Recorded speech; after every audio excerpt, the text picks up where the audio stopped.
So now we get to the end of our journey in the Republic. The allegory of the cave is quite beautiful. I hope you talk about it. It's so famous, I don't think there's anything that I need to do except to maybe put it in some context, which I tried to do. The last part of Book VII, the second really interesting thing going on in Book VII, is a return to the city, in the sense of return to the education of the guardian class. And what we realize is that the educational process that was described in Books 2 and 3 was really the kind of the grade school education of the guardians, the primary school education, and what's described in Book 7 is the higher education of the guardians, which turns out to be a fairly lifelong process. Again, it's not for its own sake in terms of the political side, the educational side. It's meant to illustrate a point.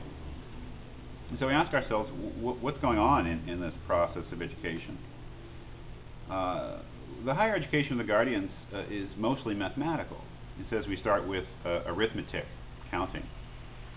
Then we move on to geometry, study of figure. Then we move on to solid geometry. As we go from plane geometry to solid geometry, working in 3 dimensions. And then finally we go on to astronomy, which Plato conceives of as solid geometry, the spheres in motion. Why? Why so much attention to mathematics? Well, we understand that now, or we have a context for understanding that. If we look at the divided line, the first segment above the major division, that is the first segment of the intelligible realm, is filled with mathematical objects, whereas the highest is the forms, the things the philosopher is really interested in: justice, beauty, virtue, the good. And as it turns out, that long education in mathematics is really a preparation for studying the forms, which is the real goal of the philosopher, and it's finally what legitimates the guardian class of philosophers as the ones who really deserve to rule. It is if they really know the form of justice, they'll make the city most just. That's what gives them the right to rule.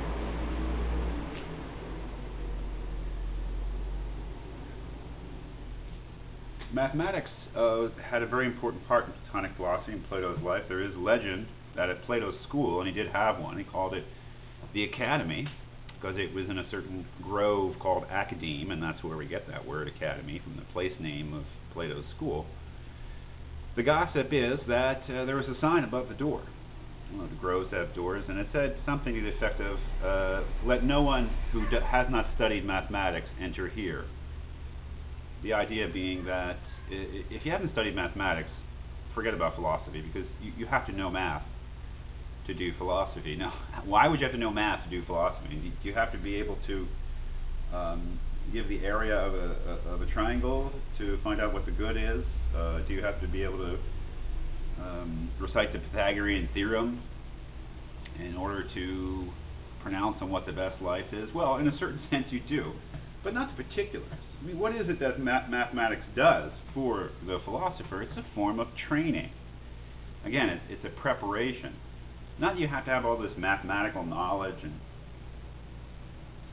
know all the sort of formulas to do it. No, mathematics is good for philosophers because it teaches them to work with abstract entities. It teaches them to think abstractly. And it gets them away from, in Plato's mind, that lower realm, the realm below the major division of the line, which is the realm of nature and the realm of physical things and the changing and what is essentially unknowable. It is quite natural for us at first to believe that what's below the line is what's most real and what's most knowable. For instance, I mean, what is beauty? I don't know, but I know I've got a pair of scissors and in my hand. So it's quite natural, instinctive, maybe for human beings, to believe that what's physical is what's real, and it's what we're comfortable with. It's what but it's being in the cave. I mean, the prisoners in the cave were comfortable with their situation too. Learning how to deal with the invisible with the abstract, with the conceptual, with that which cannot be seen or accessed through any of the senses. That's difficult, and that's what mathematics in Plato's mind is good for, I think, is that it trains our mind to pull us away from the visible to the invisible in pursuit of truth. So the higher education of the philosopher consists so much of mathematics, but it culminates in philosophy, what Plato calls dialectics in there, which is essentially is finding the ultimate truth, knowing the form. Now, whether anybody in actual life can do that, or whether Socrates is even really completely serious about this, is really for you to decide.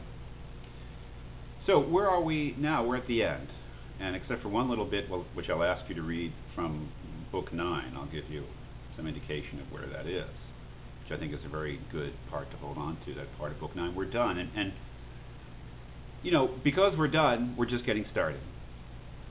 Now, that is, I'm not going to be making a whole bunch more videos on the Republic, but now the discussion starts, the really interesting discussion. And the discussion is, you know, where have we been in this book, and you know, what have we learned from it, and really, specifically, again, has Socrates, through this long argument, proved what he wanted to prove? Has he proved that that justice is something good in itself, which I should always want, so that to be happy, fulfilled, to live a successful life, I must be just, and that any other sort of life, a life of injustice, would be an unsuccessful, unhappy life? Has he really proved that? When I say that now that we've finished, we've just begun, we put ourselves, hopefully, in a position where we can discuss this question about the relative value of the just and unjust life, or how to live, in a more sophisticated way, a more substantive way. So I'll make one more video, maybe reviewing what we've done and raising that issue again, and just one more video that points you towards this section of Book 9, which I'd like you to take a look at.